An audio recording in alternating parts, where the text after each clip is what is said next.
new idea for LLM reasoning that requires 50% less samples to get same accuracy.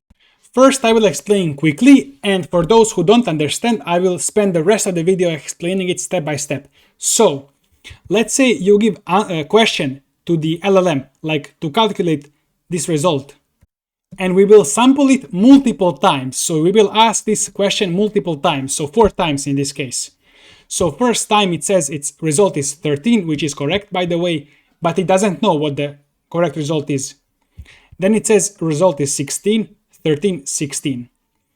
And so each of these tokens, we will multiply all of their probabilities. You know, or if you don't know, I'll explain all of this step by step later, but you know that each token is generated with some probability.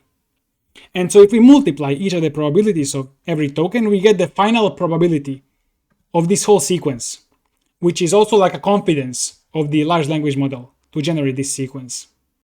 And so the higher confidence, the better. Even though it could be confident into the wrong answer, usually it's better if it's more confident. And then we just add up these probabilities for the same answer. So we add up this one and this one, and then we see if it's lower or higher than probabilities for the different answers. And in this case, this will be higher probabilities, will be higher result. So after adding up the two probabilities, we get 0.16, which is higher than 0.14. So we take this as the correct answer, which is correct in this case. So with this method, LLM can give good correct answers with 50% less examples than just using pure majority voting, where we just pick the answer that LLM gave most of the time. But now I will explain everything step by step. If you didn't understand this, don't worry, you will understand everything step by step right now. Imagine you give a question to the LLM and there is one correct answer. And so you sample multiple times, make the LLM answer multiple times. So it has many answers, so you can pick the most common answer and take that as LLM's best guess. I want to compare this to an analogy. Imagine an archer is shooting arrows and he shoots multiple arrows at a target. And so just by looking at the arrows, you need to figure out where the target center is, but you don't see the target center. You just see your arrows that you shot. So that's how this LLM analogy would work. LLM would give answers, but it doesn't know the correct answer. It just needs to figure out based on or how would you figure out based on LLM's answers what the actual answer is? There are two types of errors that can happen here. First is the model error, where LLM is just not good enough, so it's like archer being not so good at aiming, so arrows miss a lot. So this is the error of the model's inherent capability. And so if model is very bad, no matter how many times you sample, it will always give wrong answer, or it will very rarely give correct answer, so you won't even know. It will not be the most common answer. It will not be correct answer. And estimation error. Imagine this archer shoots 100 arrows. So if the archer is good, then those 100 arrows should kind of cluster around the center, the bullseye. And let's presume that archer is good. But if he just shoots 2 arrows or 3 arrows, then there is not enough data, and it could happen that all 3 arrows got kind of unlucky.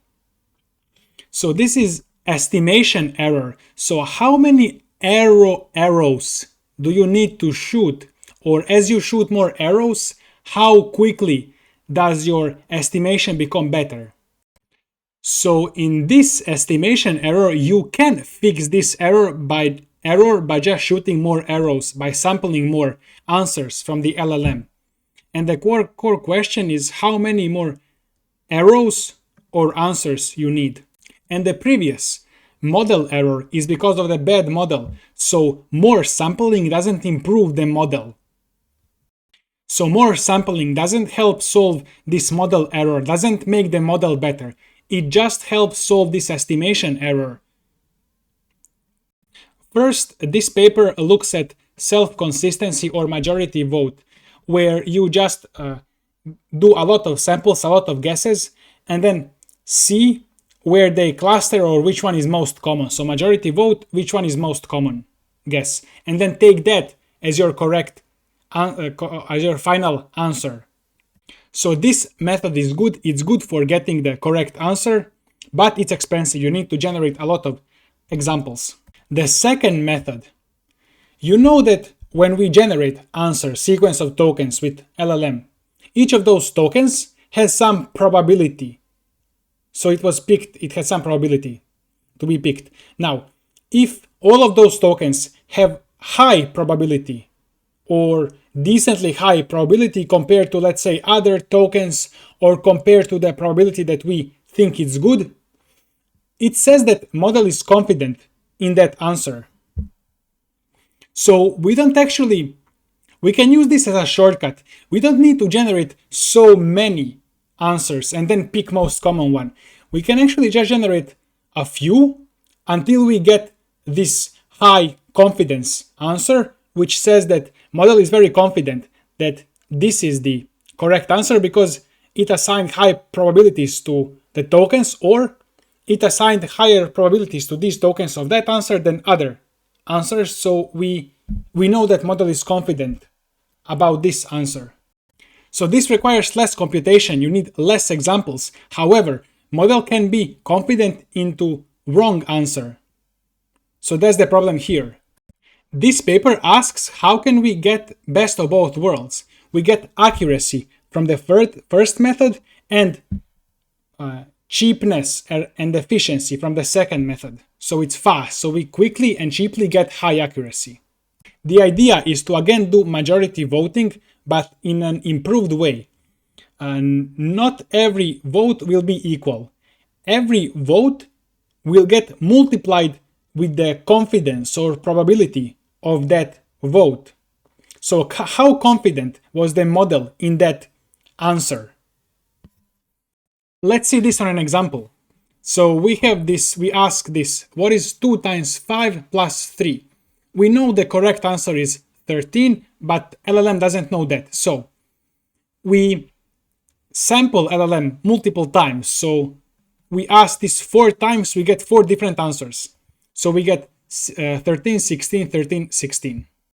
And you know, when these tokens are getting generated, each of them has some probability of being generated, like this token first, and it has a bunch of other tokens that could have been there that had different probabilities. So we look at the probability that this token has and this token next and the next, and we multiply all of them. And let's say the final probability is 0.09. Let's say for this answer, the final total probability of all of these tokens in sequence is this. And then this and this for these answers.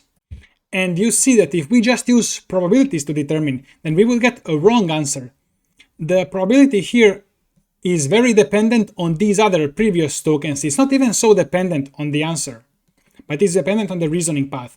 And this could just be high probability for other reasons, like fluency or a bit randomly high probability. And so this would fail if we just use method of taking the highest probability like I described earlier. The first method that I was describing would just count how many times the answer appears without looking at probabilities.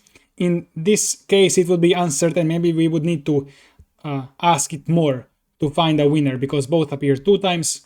The second method, like I just explained, takes the incorrect answer because it's highest probability. And our new method, we're going to calculate total probabilities for the answer 13. So path 1 had this probability and path 3 had this probability. And total probabilities for the answer 16 is going to be a bit lower here. So the final answer is 13, which is correct because its probability is higher. You might be wondering, why don't we multiply probability times the answer plus this probability times the answer as giving the score? Well, it's because then this number will get a higher number just because it has like this higher answer, because this value is higher. So this not because this is more correct, that's the higher number here. It's just because like this guess is higher.